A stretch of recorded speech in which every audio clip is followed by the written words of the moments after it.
New Delhi has killed 3 terrorists it says were responsible for gunning down 26 mostly Indian tourists in Kashmir in April. Watch. 3 में से 2 के पाकिस्तान के voter number भी आज हमारे पास उपलब्ध है। मान्यवर, ये राइफलें हैं, ये राइफलें भी हमारे पास उपलब्ध है। इनके पास से जो चॉकलेटें मिली हैं, वो चॉकलेटें ढोक में से मिली, वो भी पाकिस्तान की बनाई हुई चॉकलेट है। The terrorist incident triggered a 4-day war with Pakistan in May, an intense conflict that was debated in India's parliament this week. The military confrontation not only raised tensions with Pakistan, but unexpectedly with Washington. Donald Trump claims to have brokered the ceasefire, which Delhi denies. He invited Pakistan's army chief, Asim Munir, to Washington, D.C. and later announced Pakistan downed 5 Indian aircraft, a claim that India disputes. What impact is all this having on US-India ties when coupled with Trump's 25% tariff, a possible tariff against BRICS members and possible 100% tariffs as part of secondary sanctions on Russia? And do these tensions create room for China to maneuver as Beijing and Delhi accelerate their fragile détente 5 years after 20 Indian troops and an undisclosed number of Chinese soldiers died in hand-to-hand combat in the Himalayas? Hello and welcome to Taiwan Talks. I'm Yin Khvat. To discuss all this, we have special guests from India joining our show today. C. Raja Mohan, Council for Strategic and Defence Research, Distinguished Fellow, and Akshay Mathur, Asia Society Policy Institute, New Delhi Senior Director. A very warm welcome to both of you for the first time on the show today. This is Donald Trump's account back in June of how Operation Sindoor's ceasefire was broken. Take a watch. Look, if you're going to go fighting each other, it was getting very bad. You know how bad that last attack was. It was really bad. If you're going to go fighting each other, we're not doing any trade deal. No, you have to do a trade deal. They said, we're not doing any trade deal. And in fact, I had the general, who was very impressive.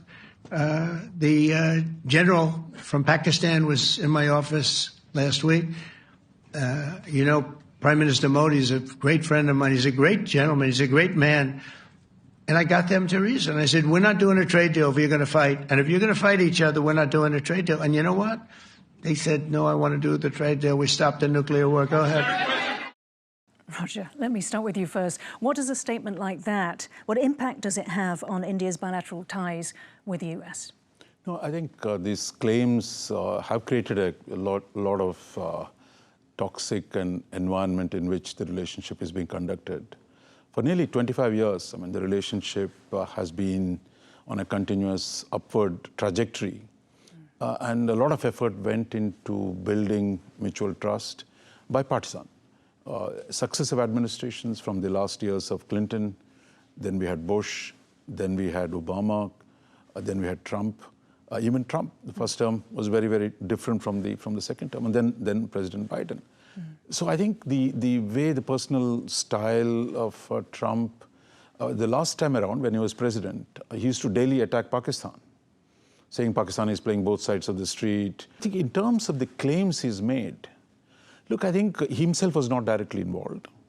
So his Secretary of State, Rubio, had called both Indian and the Pakistani foreign ministers once. You had J.D. Vance once calling the Indian side.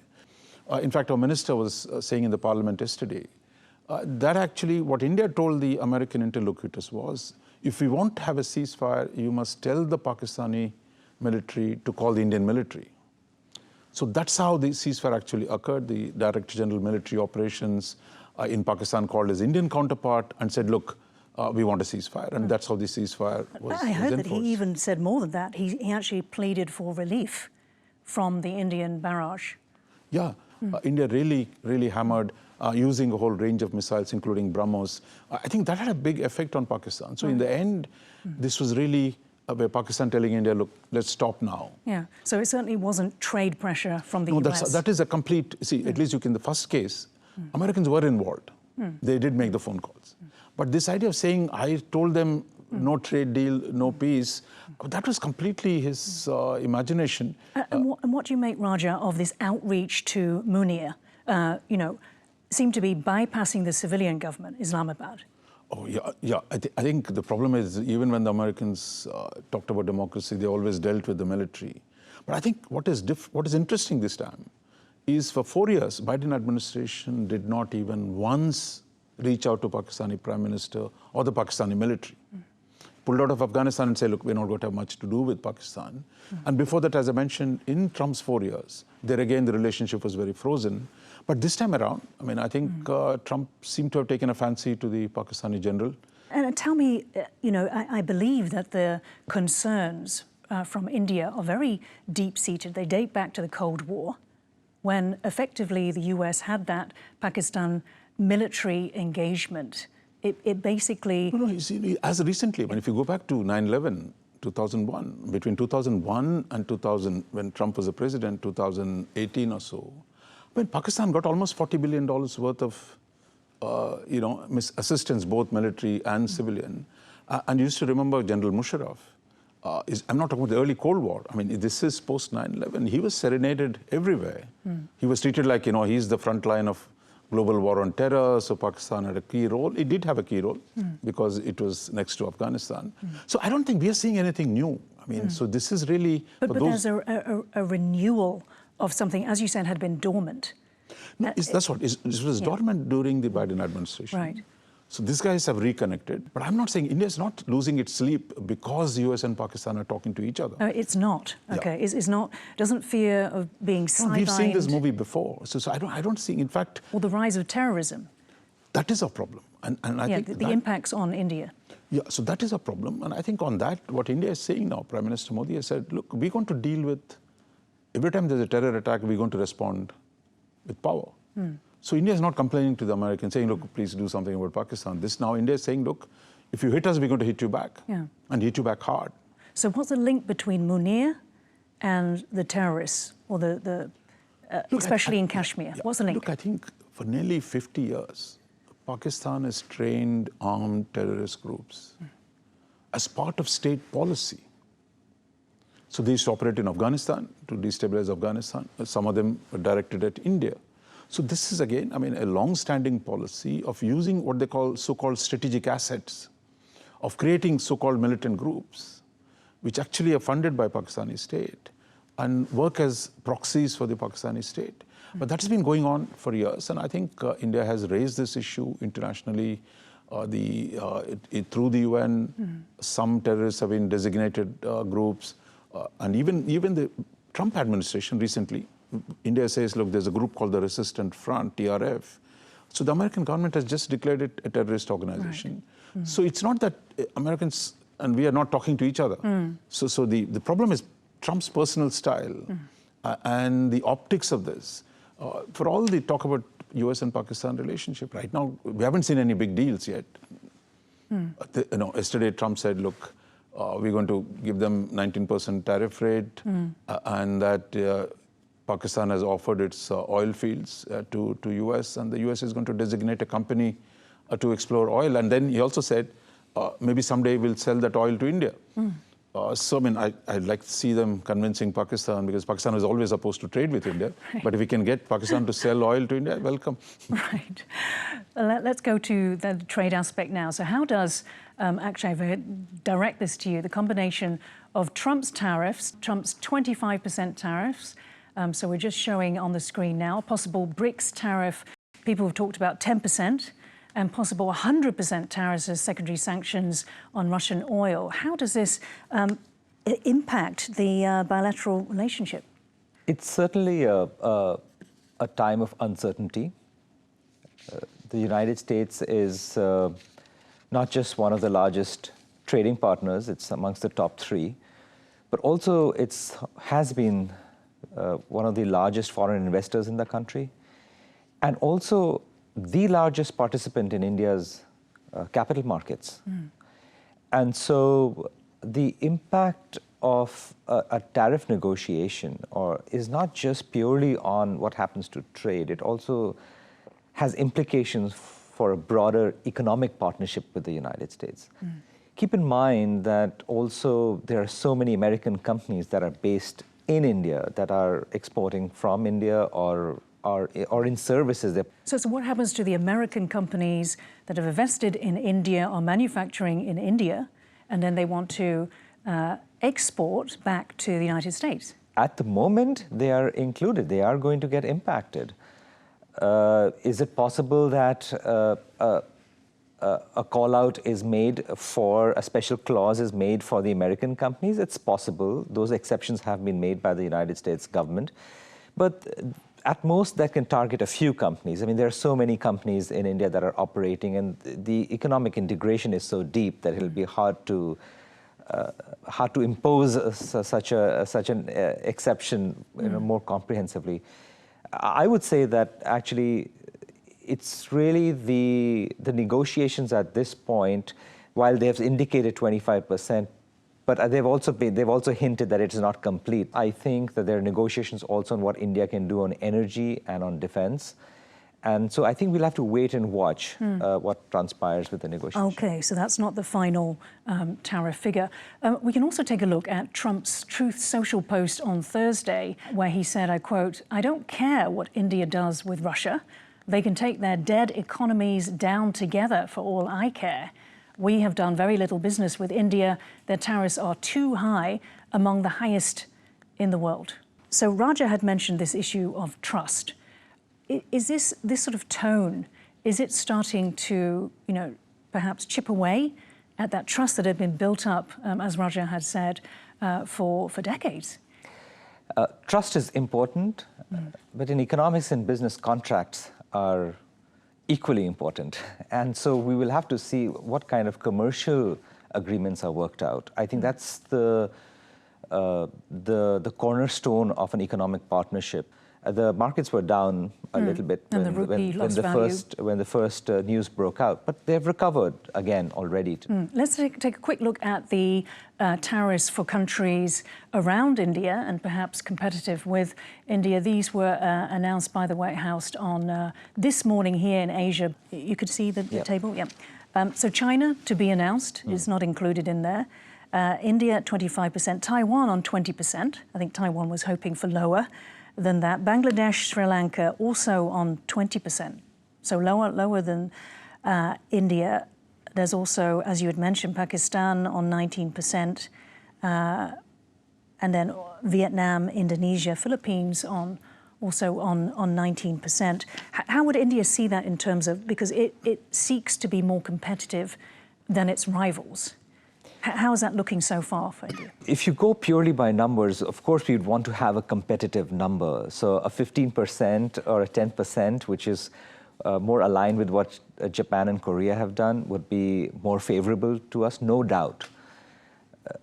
Again, equally what matters is how the businesses perceive what is happening. So if, say, we had, only a 10% tariff, but say our foreign exchange rate, if the rupee depreciates by a much larger amount, then it's going to negate the win that we have from the negotiation.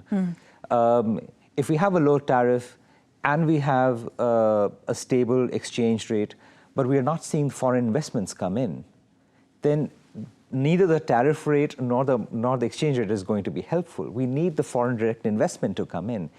And like I mentioned when we started, America is actually the largest foreign investor in the capital markets too. So we need capital, whether it is through FDI or foreign institutional investment, we need capital, and capital is scarce.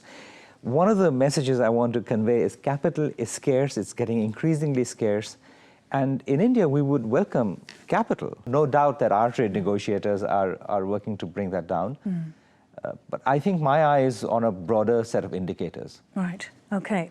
Now, meanwhile, this week, India resumed tourist visas for Chinese after a 5-year suspension and appeared to welcome back Chinese investment with the announcement of a joint venture between Dixon, one of India's largest electronics manufacturing services providers, and Longcheer, a Chinese design house that serves major global smartphone brands.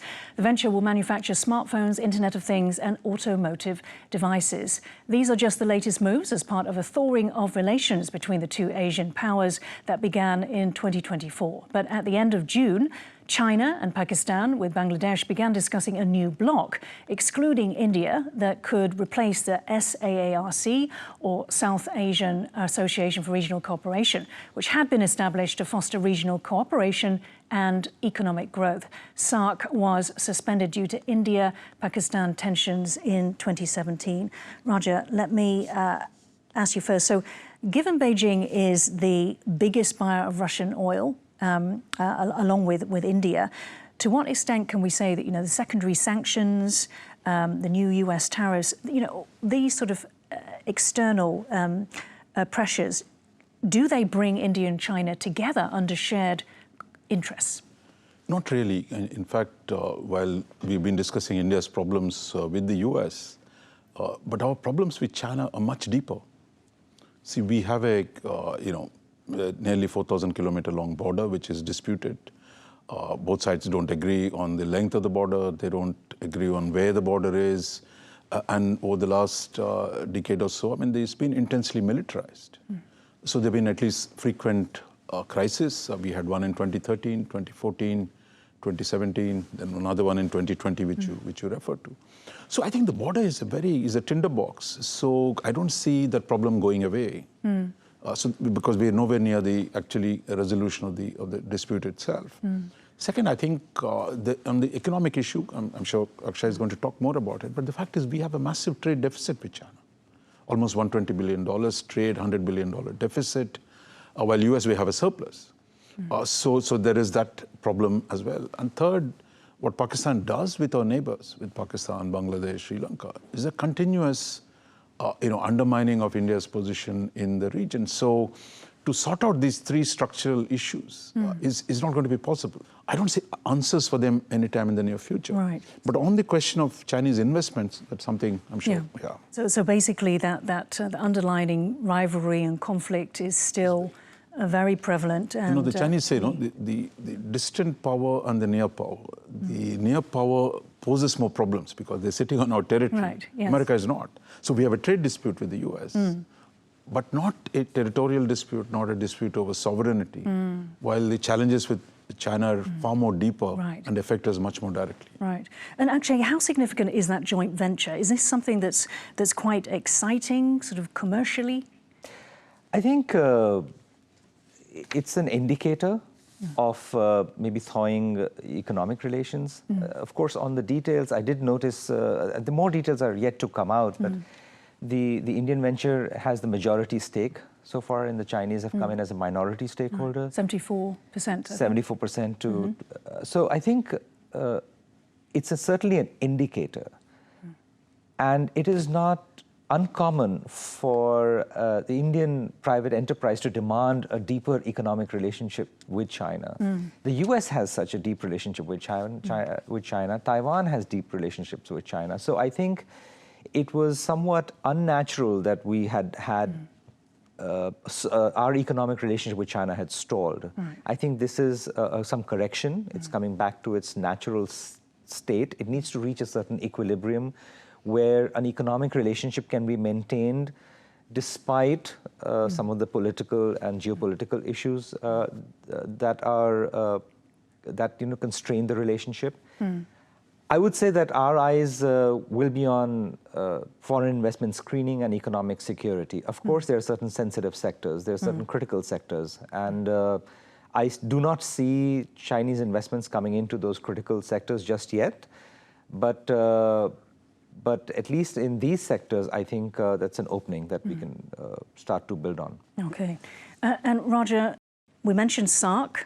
It appears that China and Pakistan have wanted to create a replacement bloc for SAARC. Now, Nepal is unwilling to do that.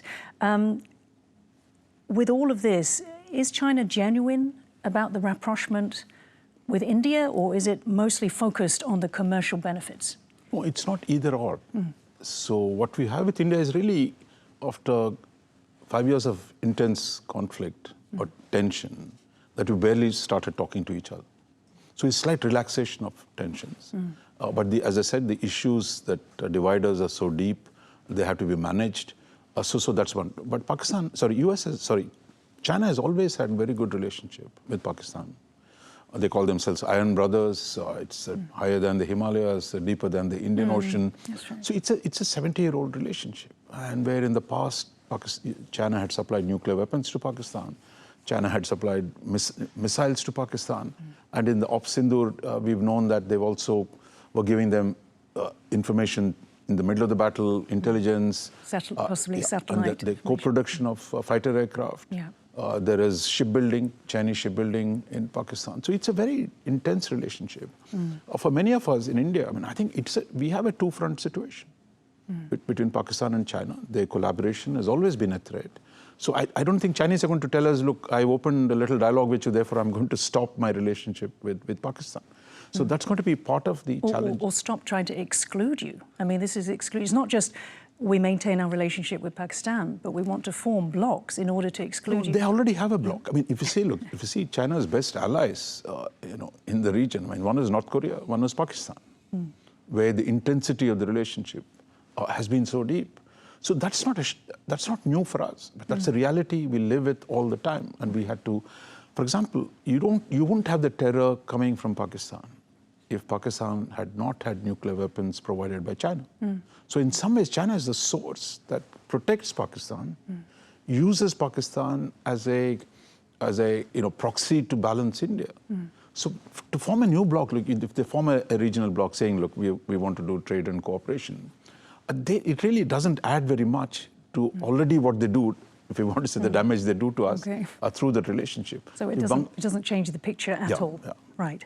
Now, when it comes to India-Taiwan ties, Taiwanese firms like Foxconn, Pegatron and Wistron have already set up manufacturing plants in India, assembling smartphones for global giants like Apple. Foxconn alone has committed $1.5 billion in investments for a new production facility in Tamil Nadu, reducing dependence on China and strengthening India's position as a global manufacturing hub. Several other industries offer synergies, including renewable energy and semiconductors, both in which Taiwan is a leading player. Taiwan's power chip semiconductor manufacturing core is building a semiconductor fabrication facility in Gujarat in a joint venture with India's Tata Group. Further potential lies in AI, 5G technology and biotechnology, in which India is the pharmacy of the world, supplying 20% of global generics market. So actually, let me come to you. So is it true in terms of Taiwan-India relations that they have been allowed to flourish more, quietly strengthen, as India's ties with China have deteriorated?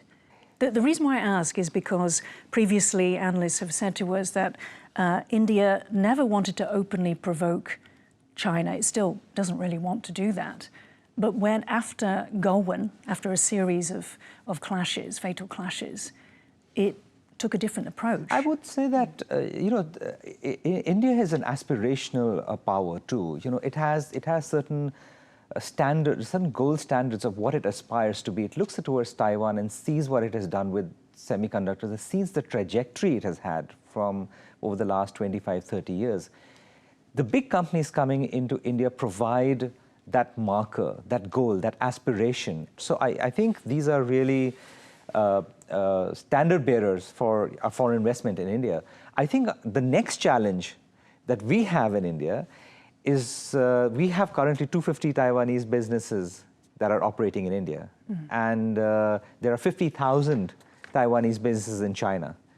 Now we have to find a way to attract more of these Taiwanese businesses to India. It's the Taiwanese software companies also in cybersecurity that are doing so well that we need to attract, and we need to find those partnerships.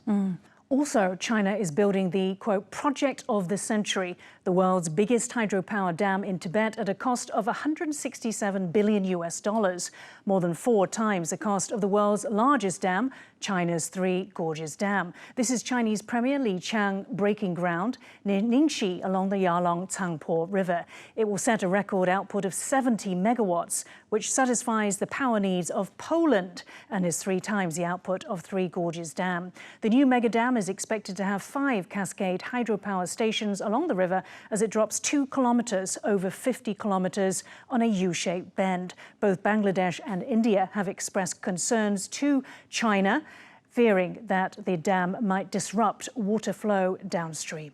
And Roger, lastly, on the India-Taiwan relationship, what is it about Taiwan that means that no matter what happens with India's relations with China, that the Taiwanese relationship will keep on growing? What does Taiwan offer that China does not? Look, in fact, it's very interesting that the India-Taiwan relationship began to take off in the early 90s. When India was facing an economic crisis, that's when India turned to Taiwan and said that, look, can we work together? It was also the period when India had opened up its economy. So in a way, a natural engagement on economic issues began. But if you look at 90s, 2000s, Taiwan and China had a great relationship. The interdependence was growing between them. But what we have today, the challenge is, as the security situation deteriorates in Asia, China becomes more assertive. China moves away from the idea of a peaceful unification to not ruling out force, as President Xi Jinping has said. That is a matter of concern for India. I mean, I think India strongly stands by the idea of a rules-based international order, where changing borders by use of force is unacceptable. In fact, that's a problem with China as well. For example, in the Himalayas, in the Galwan, the whole problem was China discarded all the previous agreements and tried to unilaterally change the territorial disposition. So if China uses force against Taiwan, that will have a disastrous effect on the entire Asian region. So therefore, for us, I think a Taiwan and China, the relationship should be peaceful. But if there is a war to take over Taiwan, I think for us, that will mark a profound shift in the regional politics. Okay, we're going to have to wrap it up there. We've run out of time. Thank you so much, Raja Mohan and Akshay Mathur, for joining Taiwan Talks today. If you liked our show, please search for us on YouTube, give us a thumbs up, hit subscribe to our channel. Thank you for watching the show today. Stay safe and see you next time.